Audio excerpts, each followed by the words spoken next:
Radio en mai.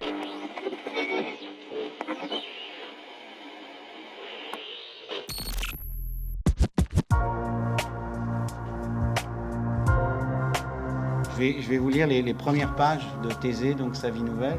C'est un livre qui dialogue avec le sacré. La radio du festival. Alors pour avoir des éléments de contexte, reprenons 2 dernières années que vous avez passées au foyer fermé de Fontanelle. Boule à facette artistique, j'ai trouvé un terme un peu plus fun que artiste hybride. Je suis brûle.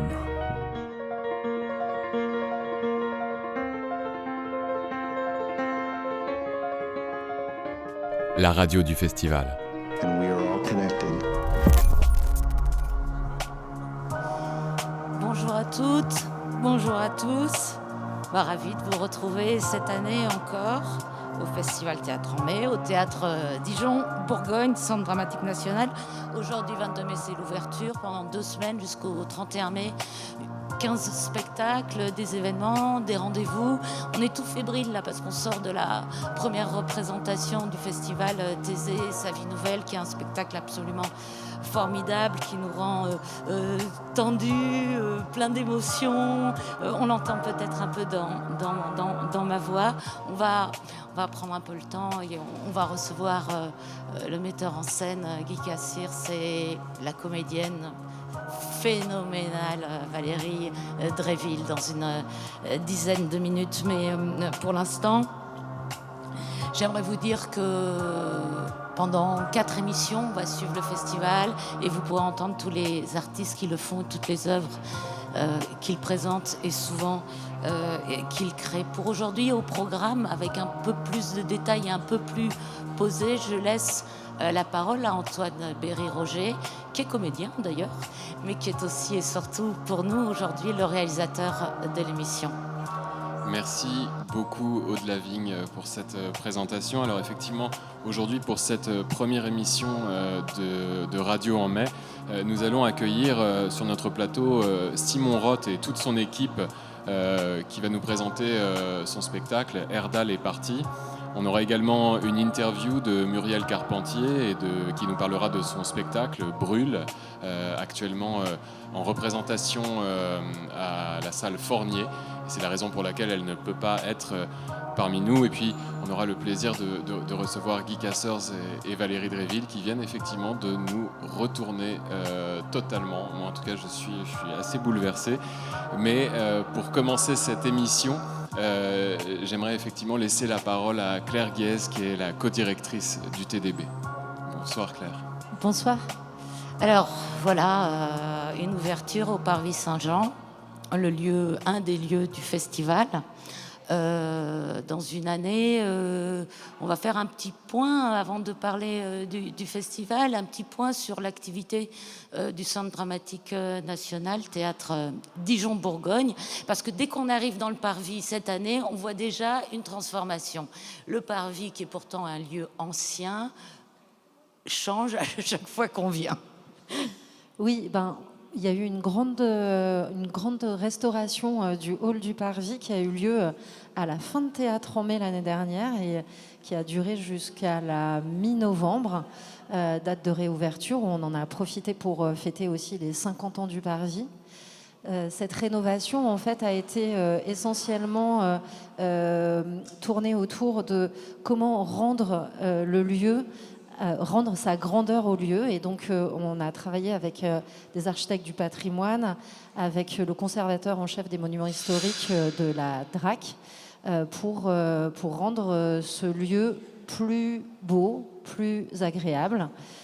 Donc, en termes de rénovation, il y a ce qu'on appelle le tambour de l'église. Donc, c'est les anciennes portes en fait, qui ont été retravaillées avec des ouvrants en verre pour donner de la transparence, pour que quand les gens passent dans la rue se rendent compte que ce lieu n'est pas une église mais bien un théâtre. Ceci est un théâtre, c'était notre message de toute l'année. Il y a eu aussi une rénovation des peintures, des murs, et puis l'idée c'était qu'on voit et qu'on redécouvre la grandeur du bâtiment et du coup toute sa verticalité. Et donc maintenant, on a la possibilité de voir la partie lambrissée en fait du haut du parvis et aussi la clé de voûte qui est le point central du bâtiment qui était jusque-là invisible. Il gagne en luminosité, il gagne en couleur aussi, il gagne en détail.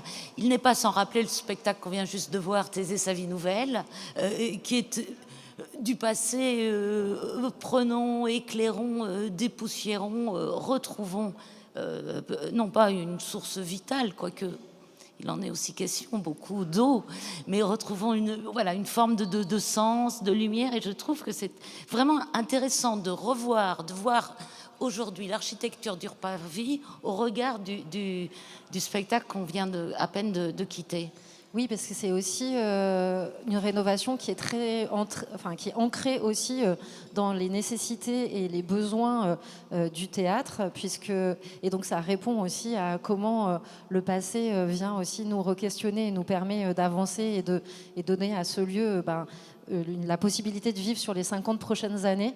Donc il y a eu aussi tout un travail qui a été fait autour de l'écologie pour créer des zones de chauffage et des zones fermées. Donc on a changé la billetterie de place pour permettre qu'elle soit dans une des chapelles avec des portes fermées pour l'hiver, pour que ça soit plus confortable pour les gens qui travaillent ici. On a mis le bar au centre du théâtre aussi pour amener de la convivialité et qu'on voit tout de suite que c'est un endroit chaleureux dans lequel on puisse venir s'installer et partager des moments évidemment de théâtre, mais aussi des moments hors du théâtre, des moments après, dans la continuité en fait de la soirée. Voilà. Oui, bon, et puis il y a toute cette strate d'histoires qui sont écrites sur ces murs qui ne peut que nous interroger et tendre vers la curiosité. Voilà, d'où ça vient, comment c'est fait, les usages modernes, et pourtant ce temple de la pensée qui nous élève. Vous êtes souvent, évidemment, en étant co-directrice au CDN Dijon-Bourgogne, vous maîtrisez tous les aspects du théâtre, et vous êtes aussi coprésidente du Syndéac, et il me semble quand même important pour cette première émission de Radio en Mai de parler un petit peu de la situation de la culture, et en particulier du spectacle vivant, cet art qui nous enterrera tous et qui nous déterrera tous aussi, car on pense évidemment qu'il durera. Je j'aimerais vous faire entendre un petit passage, car le Syndéac, donc c'est le syndicat, vous me dites en détail, national des entreprises artistiques et culturelles. Vous êtes la coprésidente. Avec Joris Mathieu. Avec Joris Mathieu, qui a eu d'ailleurs lui aussi des problèmes. Enfin bon, bref, on reste à Dijon. Syndéac, on écoute quelques mots. Je voulais simplement répondre très précisément à quelques éléments qui ont pu être dits et qui parfois malheureusement sont erronés. Il n'est pas exact de dire aujourd'hui que la fréquentation baisse dans les lieux. Au contraire, elle est en augmentation. Il n'est pas exact de dire que les recettes propres sont en diminution. Elles sont en augmentation. Il n'est pas exact non plus de dire, et évidemment tous ces chiffres, je pourrais vous fournir l'ensemble des chiffres, il n'est pas exact non plus de dire qu'aujourd'hui, c'est d'abord le choix de la création qui est fait. Aujourd'hui, les directrices et directeurs de lieux, de scènes nationales, de centres dramatiques nationaux répondent à un cahier des charges qui est fixé par le ministère de la Culture et qui vise d'abord à promouvoir les artistes vivants aujourd'hui. Et donc, forcément, les autrices, les auteurs, c'est une dimension très importante. Stéphane Cudniac, donc directeur du Syndéac, qui représente 538 adhérents. C'est ça. Et qui parle dans une table ronde à l'Assemblée nationale. Donc, il s'adresse à des députés. Exactement. En fait, on a été reçus par la commission culture de l'Assemblée nationale il y a quelques semaines maintenant, justement pour échanger sur la question du théâtre en France et des baisses de subventions et surtout du plan social qui est en cours et qui est en cours à bas bruit. Qu'est-ce qu'ils veulent, les députés? Ils veulent du financement privé, plus de mécénat et plus de Molière? Alors les députés, ça dépend à quel endroit, de quel député on parle. Mais en tous les cas, pour une partie de ceux qui nous ont interrogés, effectivement, c'est ça. C'est de dénoncer le fait que le théâtre public subventionné aujourd'hui est réservé à une élite, qu'il est réservé, qui a un entre-soi, et qu'il est aussi porteur d'une politique progressiste qui n'est pas la leur. Prochain rendez-vous, vous allez au Sénat, c'est ça ? C'est en cours, oui. Un rendez-vous avec le Sénat est prévu qui veut aussi nous entendre sur ces sujets. À suivre. Premier spectacle de théâtre en mai hier, c'était La Générale. On s'est rendu à la salle Fournier, qui est une des autres salles du CDN, autre que celle-ci où nous sommes, le Parvis. Et nous sommes rapprochés, après la représentation, de la comédienne et metteuse en scène pour qu'elle nous en dise un peu plus sur ce spectacle assez dingue qui mélange beaucoup de savoir-faire avec beaucoup de précision.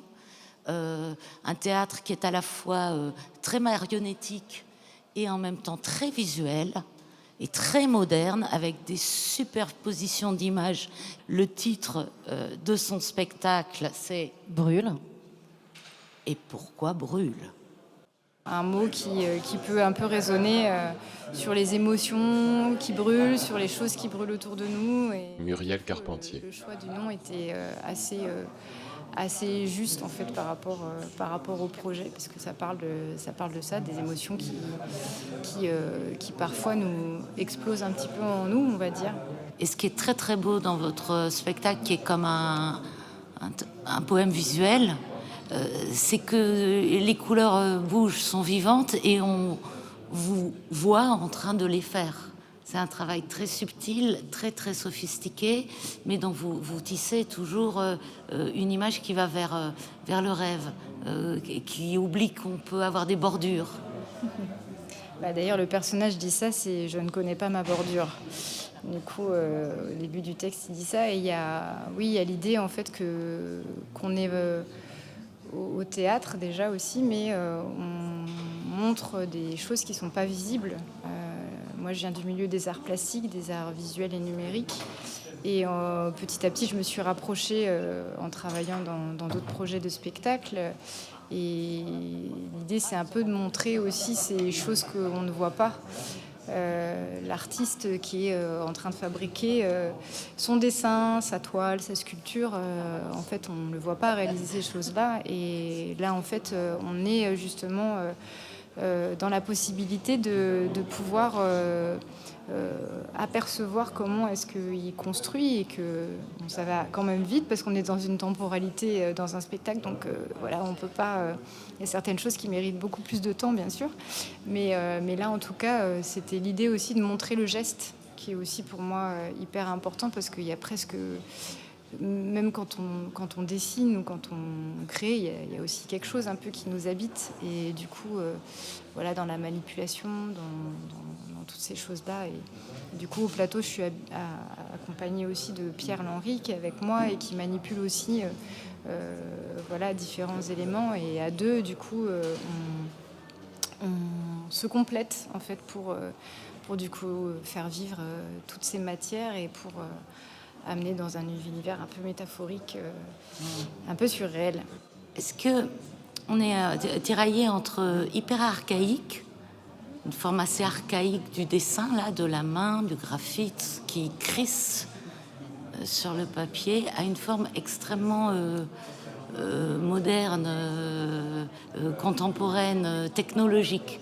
Il y a ces deux aspects qui se croisent dans votre spectacle.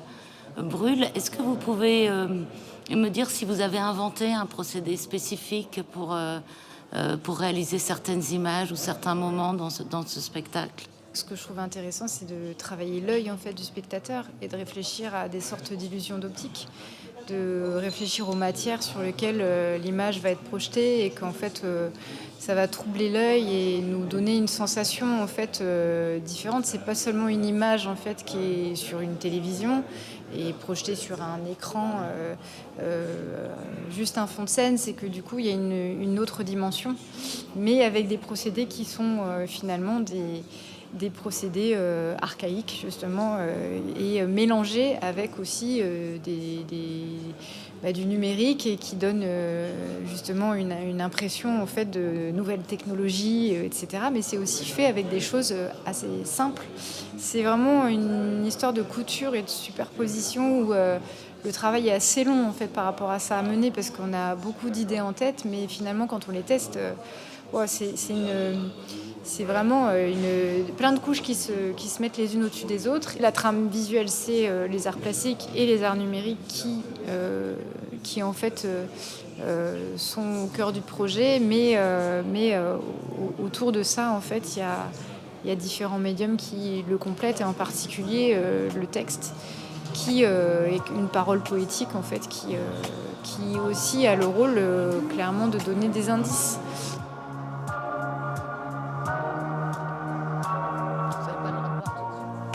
Radio en mai.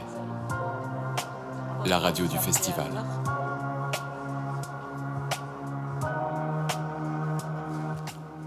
Merci Valérie Dréville, merci Guy Cassers de nous avoir rejoints si vite pour évoquer cette dernière création que vous avez signée ensemble, Thésée et sa vie nouvelle. Je vous voyais là parler, discuter tous les deux. Je me disais, ça y est, ils commencent déjà à continuer les micro-détails, les micro-précisions, car il faut dire que ce travail qu'on vient de voir est d'une grande beauté, d'une grande précision. C'est une broderie de mots, un tissu perlé de souvenirs, d'images, d'éclats. Et c'est vrai qu'il y a dans un aspect directement pas oriental, mais dans la production totale et dans ce qui se réunit, une forme d'orientalisme, un espoir de l'ailleurs. L'ailleurs nous apprend des choses, nous enseigne sa dignité, sa moralité, son amour, sa filiation, tout autant de choses qu'on avait et que le monde moderne a abandonné. Et pourtant, c'est très très loin du texte direct que vous avez décidé comme ça d'éclairer pour nous. C'est un texte de Camille de Toledo. C'est un texte qui s'intitule donc Thésée, sa vie nouvelle, et c'est un texte que vous, la grande, célèbre, réputée comédienne Valérie Dréville, qui avait traversé 1000 frontières, avez choisi de porter à la scène, en choisissant aussi votre compagnon pour cette aventure. Alors, on vous écoute, Valérie Dréville, nous dire ce qui, là, aujourd'hui, au sortir de scène, vous avez envie de retenir de ce moment qui s'est passé aujourd'hui et de ce texte. Aujourd'hui, il a résonné de la même manière en vous qu'à la dernière représentation. Qu'est-ce que vous avez envie de nous dire à l'issue de la scène? Puis on va détailler le projet, hein. Et le micro est sur la table, Valérie Dréville. Alors, oui, rapprochez, c'est parfait. J'ai été saisie par ce texte.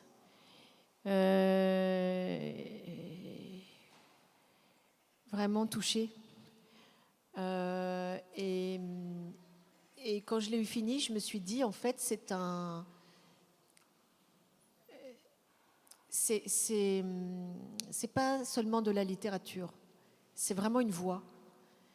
Et ça doit se porter au théâtre.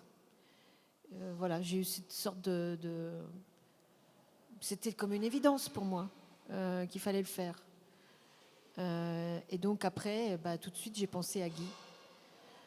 Et ça aussi, c'était une évidence. Tout ça, c'est fait simplement, quoi. facilement, ce qui n'est pas évident de nos jours. Mais je ne sais pas. Et là, il y avait quelque chose qui était aligné, quoi, avec ce texte, avec notre désir. Et si vous me demandez ce que je ressens aujourd'hui, non, il ne résonne pas pareil chaque fois. C'est un peu à recommencer à chaque fois. C'est un peu un travail d'équilibriste. Quelquefois, c'est un peu plus comme ci, un peu plus comme ça. Il faut que je corrige, il faut que je retravaille. Là, aujourd'hui, j'ai sauté un passage. Je ne sais pas pourquoi. Et après, quand je me suis rendu compte, j'étais terrifiée. Ça continue à être un travail, en fait. En présence des spectateurs. C'est ça que je pense que c'est le théâtre. Il n'y a pas les répétitions et les représentations. Ça reste toujours beaucoup de travail. Le texte, je l'aime. Je l'ai travaillé déjà beaucoup. On l'a travaillé ensemble. Mais en fait, je ne le connais pas. Mais c'est pour ça que je le fais. C'est pour aller à sa rencontre encore une fois, comme si je le découvrais pour la première fois. Dans l'idéal, c'est comme ça en tout cas. Il vous aime aussi, le texte. Il vous aime beaucoup. Parce que vous lui rendez hommage.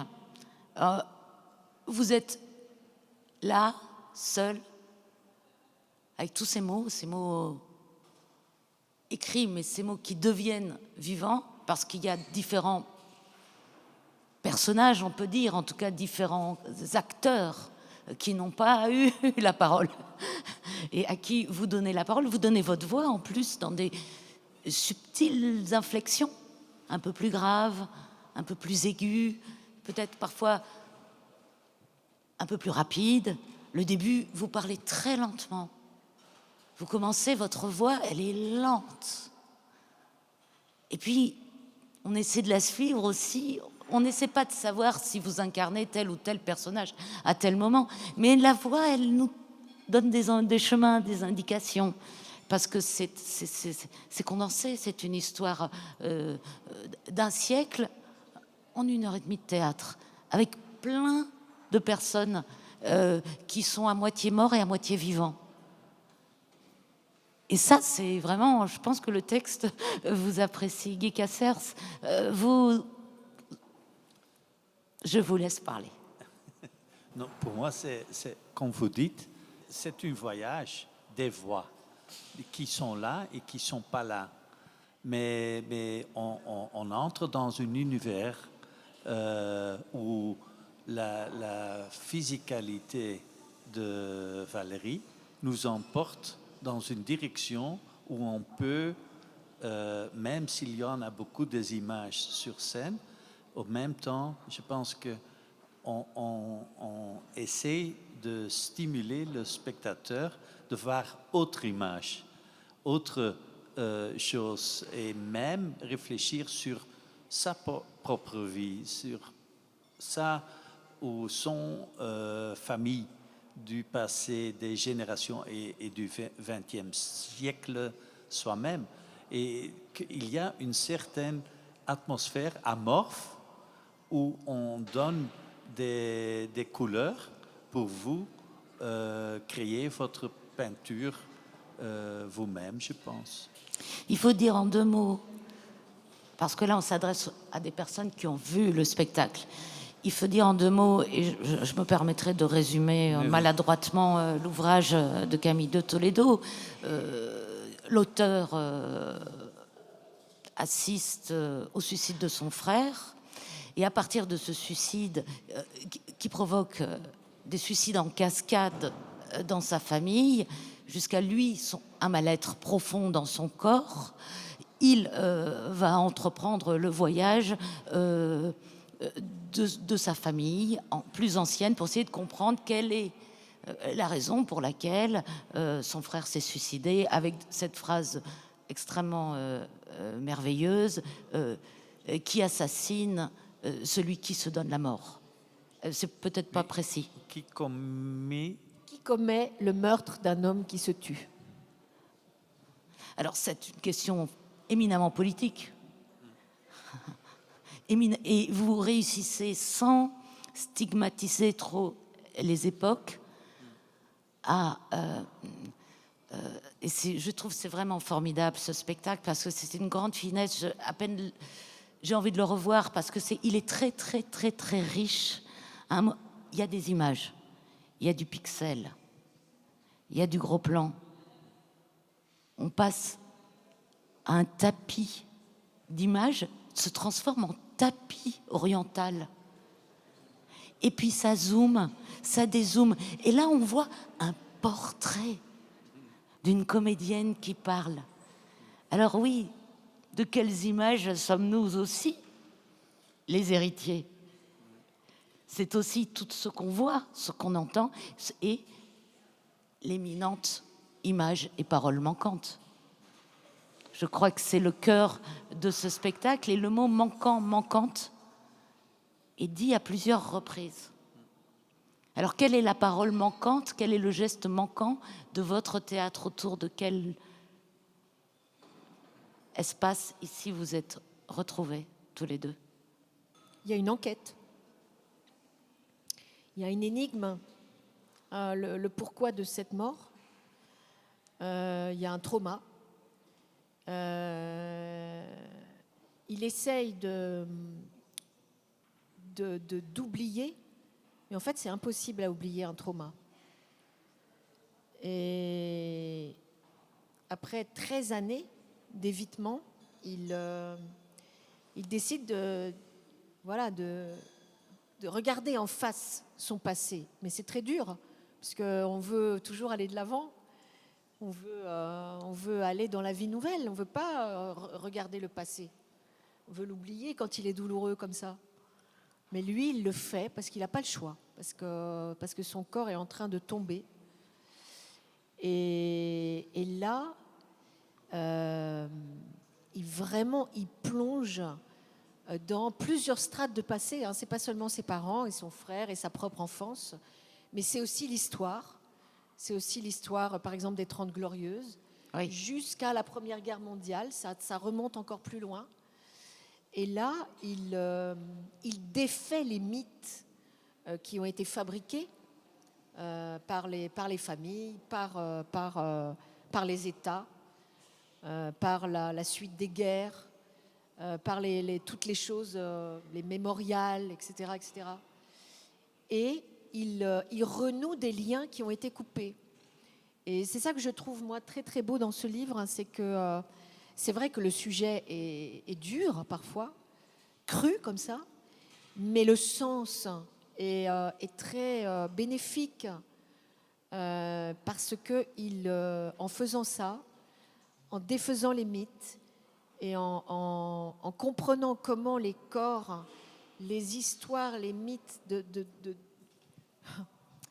toute une génération, en fait, sont liés. On est liés les uns aux autres, on n'est pas séparés.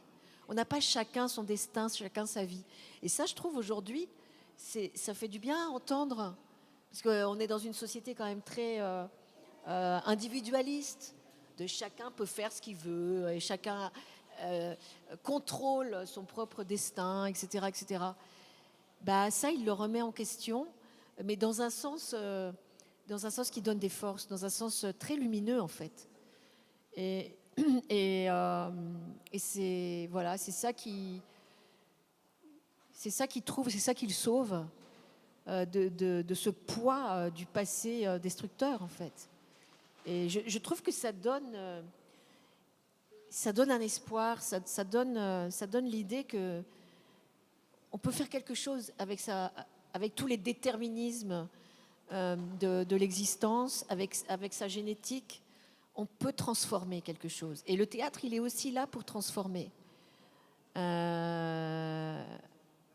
Alors, ça a du sens de mettre ce texte au théâtre. Et pourtant, les mythes, il les détruit, il les déconstruit, il les condamne aussi.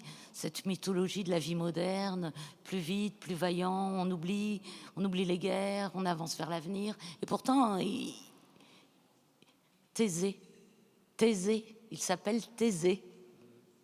Il reprend un mythe aussi, parce que c'est une énigme, c'est le paradoxe de l'auteur-poète. Qui est qu'on retrouve dans une masse qui oublie le chemin. Mais finalement, je pense qu'on offre pendant le spectacle des possibilités de retrouver le point d'avancée. Oui, parce que là, c'est Thésée largué, Dans... Thésée sans le fil d'Ariane, Thésée paumé. Voilà, il y a toujours le danger que le Minotaure va arriver, mais finalement, on a échappé de cette confrontation. On peut dire que le Minotaure et des autres éléments dans le passé qu'on a vu, mais en même temps, je pense que les choses, quand on peut parler de l'optimisme, c'est comment on peut découvrir de toutes les chaleurs que le passé nous emporte. Et qu'est-ce qu'on fait avec ça pour trouver un chemin qui offre des possibilités?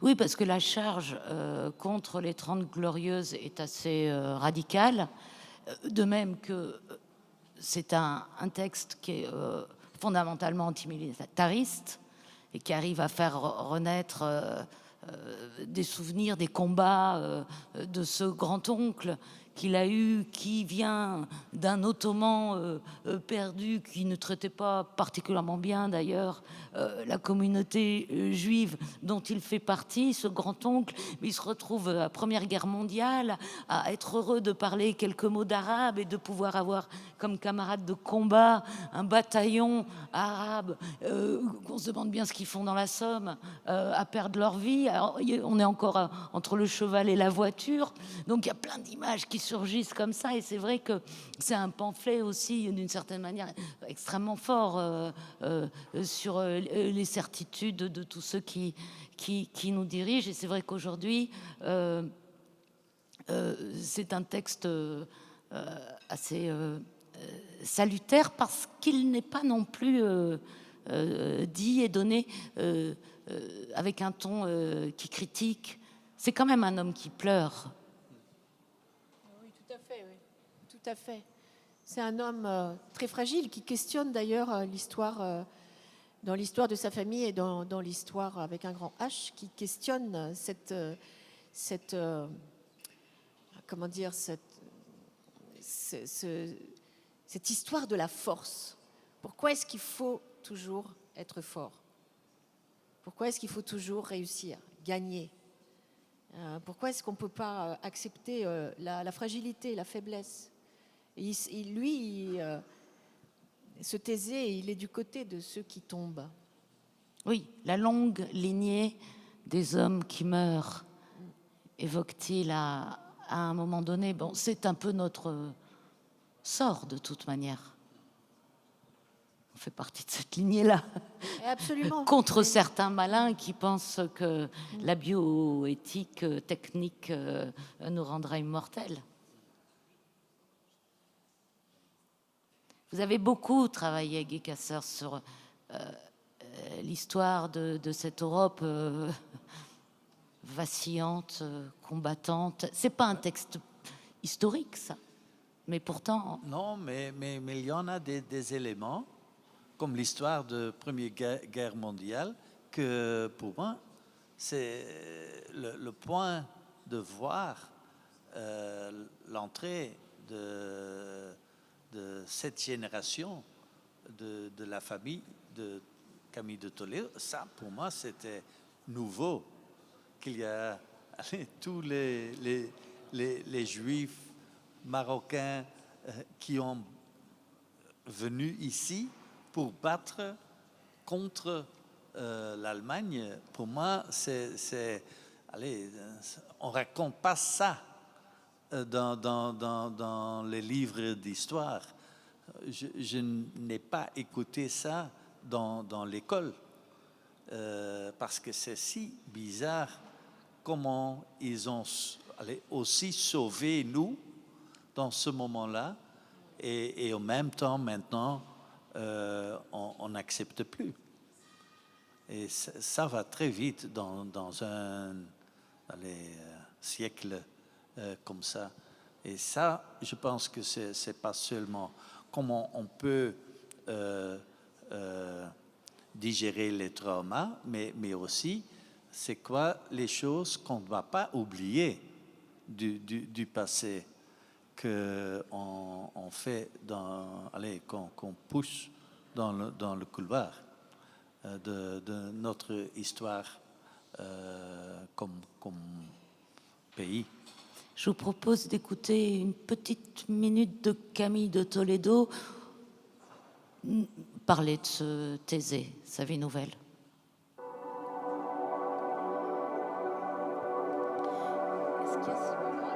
Et avant de venir vous voir, là, je me disais mais que peut-être là, dans le temps qu'on a ensemble, ce serait de creuser ça, cette dimension que Jung appelait l'inconscient collectif.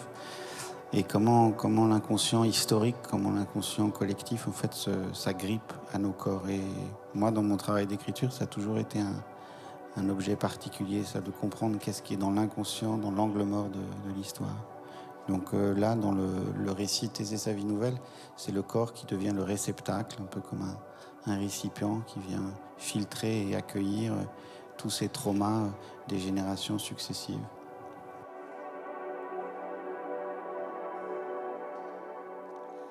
Tout ce qui vient d'être dit à l'instant par Camille de Toledo, il évoque le corps rempli de traumas, ce corps, qu'il connaissait mal finalement et qu'il découvre par la douleur, comme si la douleur devait être le signal qui nous raconte. Alors il y a toute une discussion assez belle, imaginaire, entre lui et son frère qui est enterré. On dialogue. Et j'ai beaucoup pensé, en écoutant et en voyant le spectacle, j'ai pensé au corps de Valérie Dréville. Je me suis dit, mais ça, c'est un corps... il est rempli d'histoires, de mots traversés, de ces mots que, en plus, vous incorporez. Parce que pour dire 1h30 de spectacle, toute seule, il faut répéter. Et je me disais, tiens, je sais pas, j'ai envie qu'elle me parle de son corps. Mais est-ce qu'il y a eu une histoire un jour qui vous a fait trembler plus qu'une autre ou sauter plus? Est-ce que c'est comme ça que ça fonctionne, un corps de comédienne, un corps de... Vous est-il arrivé vous-même d'avoir un corps qui parle plus? La voix, ça sort pas, les mots, ils sortent pas. Je veux pas rentrer dans votre intimité, mais j'avais peut-être... Si moi je peux dire quelque chose, pour moi, on parle le chose qui est incroyable, comment elle pense du texte et pense des voix. Pour moi, elle joue pas des personnages. Oui. Elle joue le contenu et le pensée des différents personnages. Mais au même temps, et ça c'est pas évident comme acteur, elle créait un film live. Elle est responsable de 60% des images qu'on voit.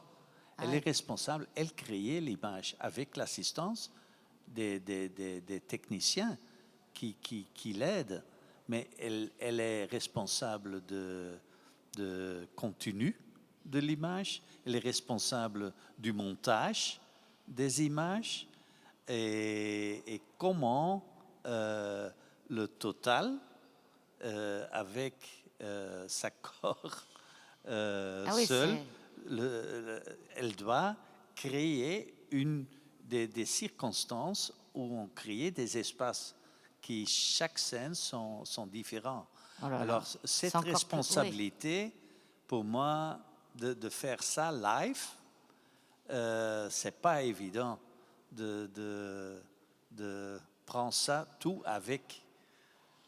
C'est le parole, c'est une fois et une chose.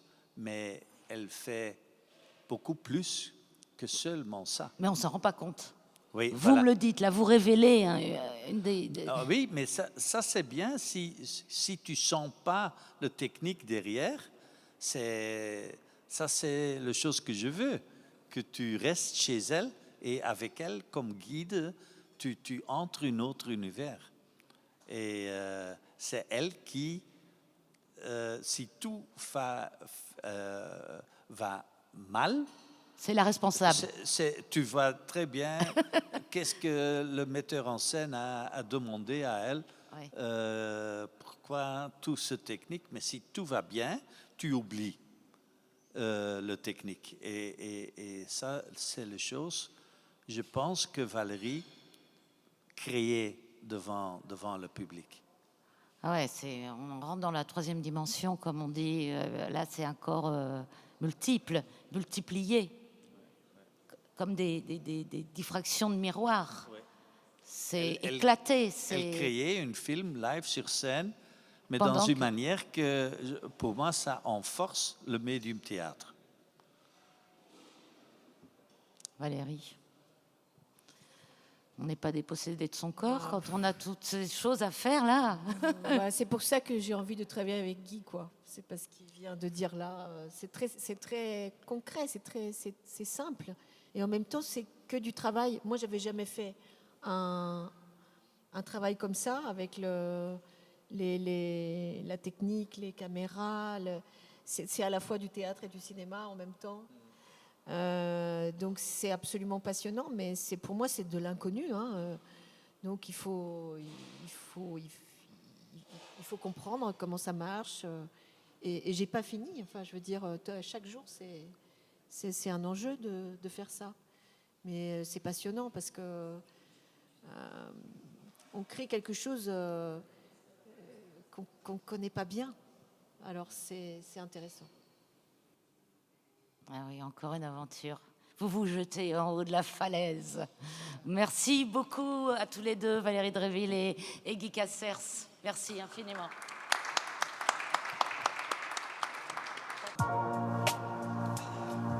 Radio en mai.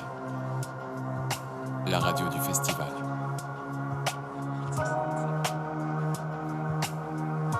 Autre spectacle, Erdal est parti, mise en scène et jouée par Simon Roth, mais aussi par toute une troupe. Combien de comédiens en tout vous êtes?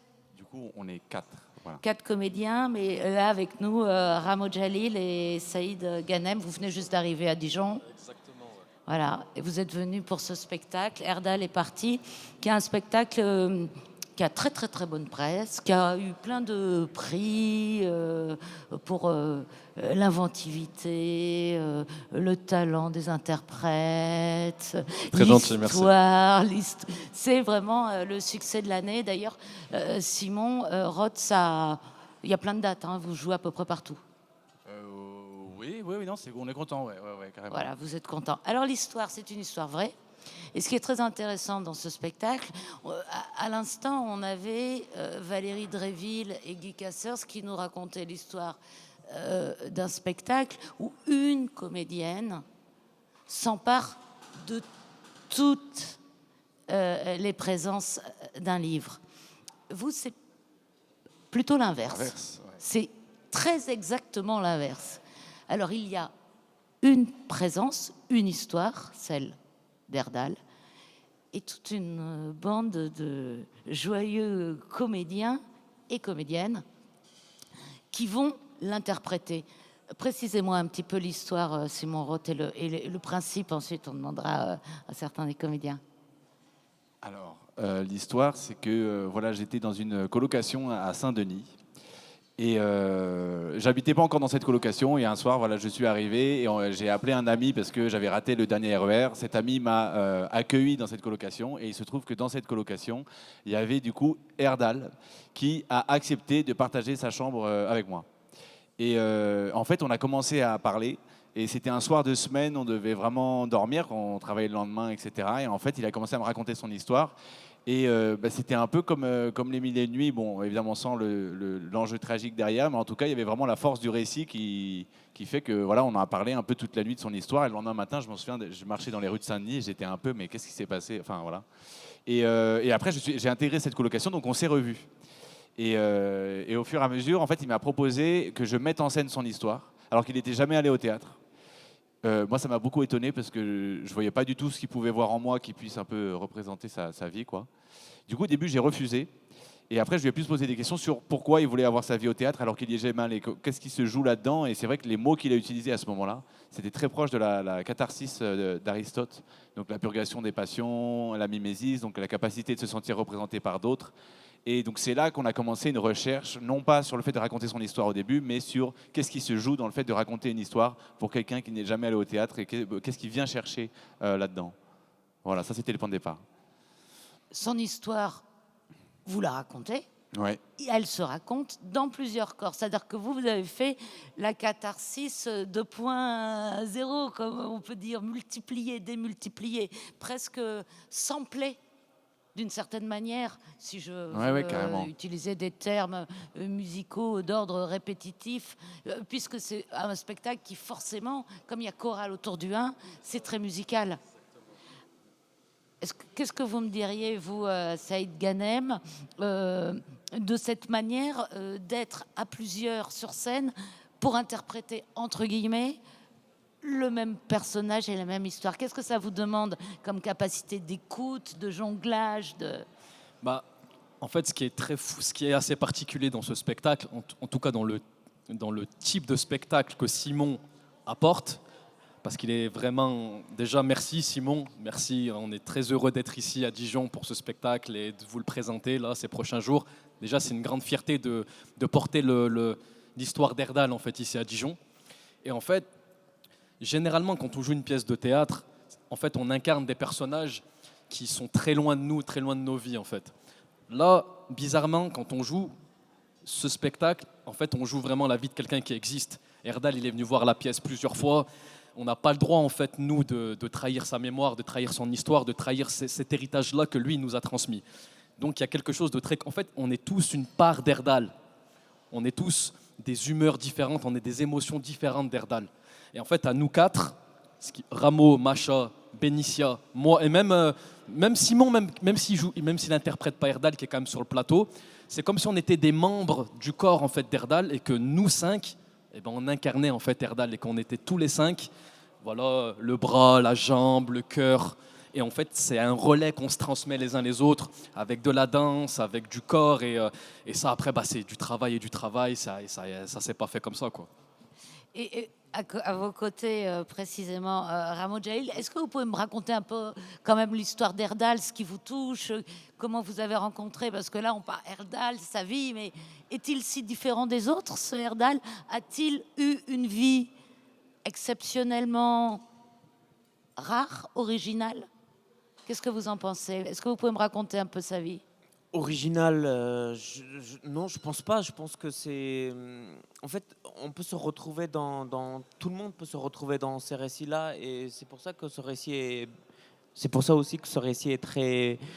C'est très belle, très beau, parce qu'en fait, on peut se... Tout le monde peut être en raccord avec tout ce qu'il dit. Vous, qu'est-ce qui vous rapproche de... Où est-ce que la langue. La langue, Et pourquoi la langue? Parce qu'on partage, on parle la même langue, qui est le kurmanji, c'est la langue des Kurdes. C'est une langue qui est partagée par plusieurs peuples kurdes, qui ne portent pas toujours le même nom. C'est pas que le kurde, etc. Mais il y a plus. Mais la seule chose en commun, c'est la langue, ni la religion, etc. C'est juste la langue qui est en commun, et cette langue-là, on la partage tous les deux. Parce que Erdal est d'origine kurde, oui, d'origine. Voilà. On va connaître peut-être à la fin de cette interview l'histoire d'Erdal. C'est bien d'y aller comme ça, par petites touches. Finalement, c'est pas mal. Alors, vous partagez la langue avec Erdal. Déjà, Rameau Djalil. Quoi d'autre? Et puis, moi, ce qui m'a touché, parce que moi, j'ai passé une audition pour être dans le projet. Et en fait, quand il fallait passer l'audition, Simon m'avait envoyé un petit texte. Et en fait, où dedans, Erdal parlait de ses montagnes. et le fait qu'il était berger. Et ça m'a touché parce que c'est quelque chose qui me touche très fort, de grandir dans les montagnes et être sur son cheval, avoir des animaux autour de soi, c'est quelque chose que j'ai vécu et ça m'a touché. Et je pense qu'il y a plusieurs choses, mais celui-là, en tout cas, ça m'avait touché sur le moment et je l'avais partagé à ce moment-là. Simon Roth, vous allez peut-être continuer l'histoire. Donc on est le lendemain. Il vous a confié cette lourde responsabilité de mettre sa vie au théâtre. Je pense qu'on y réfléchit à plusieurs fois. Oui, c'est sûr, parce qu'il y a à la fois la grande nécessité de récit, et ça pose la question de quels récits sont nécessaires sur les scènes aussi aujourd'hui. Et en même temps, les grands pièges et les grandes questions où lui, voilà, pourquoi il veut que ce soit moi qui raconte son histoire. Moi, c'est pas du tout la mienne. J'ai peut-être d'autres choses à raconter qui sont plus personnelles à moi et dont je me sens plus légitime pour le faire. Et en même temps, il y a cette situation qui est là, quoi. Après, voilà, dans l'écriture, finalement, je me suis rendu compte qu'il y avait beaucoup quelque chose où, bon, je vais le raconter dans le spectacle, mais en fait, il savait que mon grand-père a été déporté, qu'il m'en a jamais parlé, et que du coup, il savait que j'étais très sensible à la question du récit, du témoignage et de l'absence de témoignage, et que lui m'en donnait un alors que moi j'en attendais un autre. Ça a créé comme un triangle qui a commencé un peu la dramaturgie de cette pièce. Et après, oui, voilà, par contre, le processus, et on le voit dans le spectacle, n'est pas si facile parce que du coup, au début, c'est lui qui choisit d'avoir différentes personnes qui le représentent. Moi, je lui ai présenté plusieurs personnes et en fait, il s'est retrouvé dans plusieurs personnes. Donc, je me suis dit, en fait, son identité est plurielle, c'est lui qui l'a choisi. Et après, on a continué un peu comme ça, sauf que plus on s'approche du feu, où lui, ça l'a touché énormément, plus ça peut brûler aussi et parfois, le récit n'était pas si cathartique, finalement, quand il était vraiment confronté, quand les acteurs et les actrices étaient vraiment à fond dans le récit. Lui, ça peut aussi faire revivre certaines choses. Donc ça pose la question de ça. C'est passionnant parce que c'est une autre forme de travail documentaire. C'est-à-dire que prendre du réel, comment le mettre en scène, sous quelle forme et pourquoi ce réel plutôt qu'un autre. Quel sens a cette histoire? Est-ce que le théâtre est peut-être l'espace où la parole ou l'authenticité serait plus juste ou pas? Parce que c'est quand même le lieu où on peut faire tout et n'importe quoi. Le théâtre, c'est quand même le lieu où il y a le plus d'artifice. Alors, est-ce que le lieu où il y a le plus d'artifice est celui où le réel est le mieux perçu? C'est un peu paradoxal parce que, en fait, parfois, il y a des choses, plus on se rapproche de la réalité, ou en tout cas du matériau documentaire qu'on a, moins on est proche de la réalité telle que moi je l'ai vécue quand j'étais avec Erdal. Donc en fait, il y a un peu de réel. Il y a ce réel qui a été capté par la caméra de l'entretien documentaire et ce réel au plateau où en fait il faut des fois passer par l'artifice pour retrouver quelque chose de réaliste, ou si on fait quelque chose de réaliste, ça ne marche pas. Donc voilà, pour retrouver un peu la réalité de l'entretien, on est obligé de passer par l'artifice parfois. Oui, alors donc le parcours, évidemment, vous ne le connaîtrez pas dans cette émission d'Erdal puisque vous irez voir le spectacle. Voilà. C'est une vie proche de certains, mais très loin d'autres. Qu'est-ce que vous pourriez nous faire entendre comme ça un peu du spectacle dans cette émission? Parce qu'on avait prévu un rap, mais je crois que c'est pas le moment. Disons que en fait, le rap, le problème, c'est que... Enfin, c'est pas un problème, c'est que ça serait dommage en fait de commencer le rap maintenant. En fait, ça spoil un petit peu le spectacle. Et le mieux, c'est que les gens ils découvrent tout ça sur scène. Mais là, on va quand même faire quelque chose. On envoie le son et puis on fait ce qu'on veut. Ok ? Envoyez le son et puis on laissera les gens apprécier cet instrumental d'NTM, enfin, qui est un sample d'NTM, qui est le prélude en mi mineur de Chopin. Vous pouvez parler sur ce. Ah ouais, voilà. Voilà, très bien. On va faire une alternative, une variante au rap. Non, en fait, il y a un moment où on parle de catharsis dans le spectacle. Et lui, quand Erdal était en prison, à un moment, il écoutait beaucoup, c'était un peu les années 90, donc c'était beaucoup cette période un peu du rap conscient, un peu du coup NTM, IAM et tout ça. Et ça c'est quelque chose qui l'a beaucoup touché, qui lui permettait un peu de sortir de sa cellule et tout ça. Donc dans la pièce, à un moment, en plus comme on s'est rencontrés à Saint-Denis, je me suis dit que voilà, ce serait bien de prendre en fait cet instrumental. Et en plus je crois, je sais pas si tu sais ça, mais je crois que tu savais ça, quand Chopin a écrit ce morceau, il était enfermé aussi, non? Il n'y avait pas quelque chose comme ça?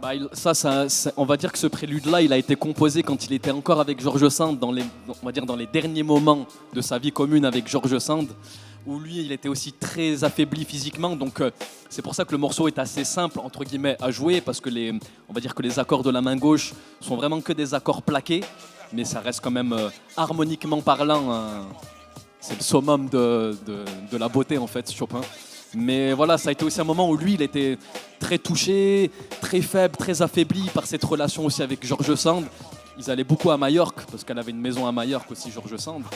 Et ça a été, en fait, tous ces gros préludes-là, ils ont été composés par Chopin durant cette période un peu sombre, les derniers instants de sa vie, un peu avant que malheureusement, George Sand. Je sens qu'un biopic sur George Sand George est en Sand train de se préparer. Ou Chopin, même à fond.